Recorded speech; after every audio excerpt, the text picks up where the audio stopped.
नमस्कार मित्रांनो, कसा होता आजचा ट्रेडिंगचा सेशन नक्की कमेंट करून सांगायचं आहे.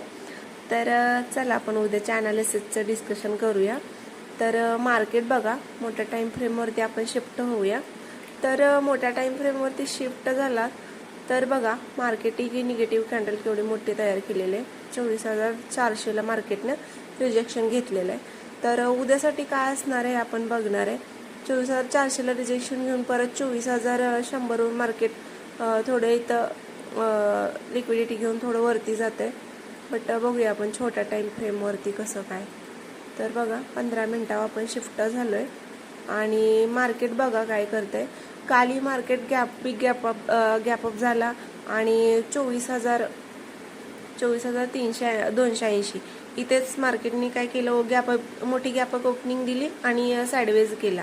आता आजच्या ट्रेडिंगच्या सेशनमध्ये पण बघायला गेलं तर मार्केट 23,400ला ओपन झाला आणि ही जी काय ट्रेंड लाईन आहे, ही मोठ्या टाइम फ्रेमची ट्रेंड लाईन आहे, त्याचा रिस्पेक्ट करत मार्केट 23,400ला परत रिजेक्शन देऊन परत डाऊनफॉल आलेला आहे. तर बघा तुम्ही 24,100चा सपोर्ट निफ्टीने आज घेतलेला आहे आणि 24,000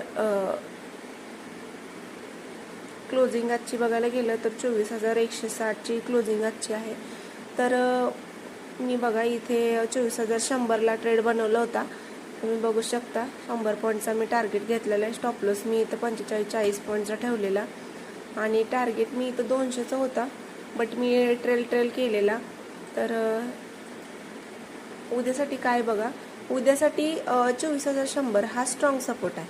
हा जर खालच्या साईडला ब्रेक झाला तर मग मार्केट 23,900 पर्यंत येऊ शकते आणि डाऊन साईडला बघायला गेला तर 23,700 पर्यंत मार्केट डाऊन साईडला येऊ शकते. अप साईडला बघायला गेला तर जोपर्यंत 24,300 वरच्या साईडला ब्रेक होत नाही किंवा ही जी काही ट्रेंड लाईन आहे ही वरच्या साईडला ब्रेक होत नाही, तोपर्यंत आपल्याला 24,500 24,600 हे वरचे टार्गेट आपल्याला बघायला भेटू शकत नाही. तर उद्यासाठी काय 24,100 स्ट्रॉंग सपोर्ट आहे. हा जर ब्रेक झाला तर 23,900 आणि मग 23,700 डाऊन साईडला आपल्याला उद्याच्या ट्रेडिंगच्या सेशनमध्ये बघायला भेटू शकतं. अप साईडला बघायला गेलं तो 24,300 जोपर्यंत किंवा मग ही जी एक ट्रेंड लाईन पडते इथं छोटीशी, ह्या ट्रेंड लाईनचा ब्रेकआउट झाला तर मार्केट वरती आणखी 24,500 पर्यंत उद्याच्या ट्रेडिंगच्या सेशनमध्ये आपल्याला बघायला भेटू शकते.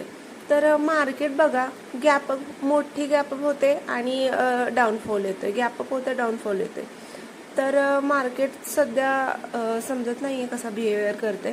सध्या न्यूज पण चालू आहेत, बघूया. तर बँक निफ्टी बघूया. बँक निफ्टी पण बघा, बँक निफ्टी पण कालच्या ट्रेडिंगच्या सेशनमध्ये बघा 56,800, काल पण 56,800ला बँक निफ्टी ओपन झाली आणि इथूनच परत खाली आली आणि इथं साईडवेज होऊन इथे क्लोज झाले. तर एवढा मोठा गॅप अप होऊन मोमेंटम मार्केटमध्ये काहीच नाही. आज पण बघायला गेलं तर आज पण 56,800चा मार्केटने स्ट्रॉंग रेजिस्टन्स आहे. इथे मार्केट येऊन थांबला आणि तिथून एक रिजेक्शन दिलेलं आहे डाऊन साईडला. तर उद्यासाठी काय असणार आहे बघा, उद्यासाठी 55,900चा हा स्ट्रॉंग सपोर्ट आहे. हा जर खालच्या साईडला ब्रेक झाला तर मग आपल्याला 55,600, 55,300 आणि 55,000चा टार्गेट आपल्याला डाऊन साईडला बघायला भेटू शकते. अप साईडला बघायला गेला तर ही एक छोटी ट्रेंड लाईन आहे. इथं वरच्या साईडला ब्रेकआउट व्हायला पाहिजे. इथं मार्केटनं ह्या ट्रेंड लाईनला जर ब्रेक केला तर मग 56,800चा आपण टार्गेट ठेवू शकतोय.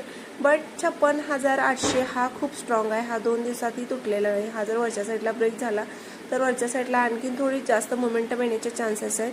मग टार्गेट आपल्याला 57,000, 57,200, 57,400 उद्याच्या ट्रेडिंगच्या सेशनमध्ये बघायला भेटू शकतं. तर कसा वाटला माझा अनालिसिस नक्की कमेंट करून सांगायचं आहे. चॅनलला नवीन असाल तर सबस्क्राईब करायचं आहे, लाईक करायचं आहे, शेअर करायचं आहे. थँक्यू.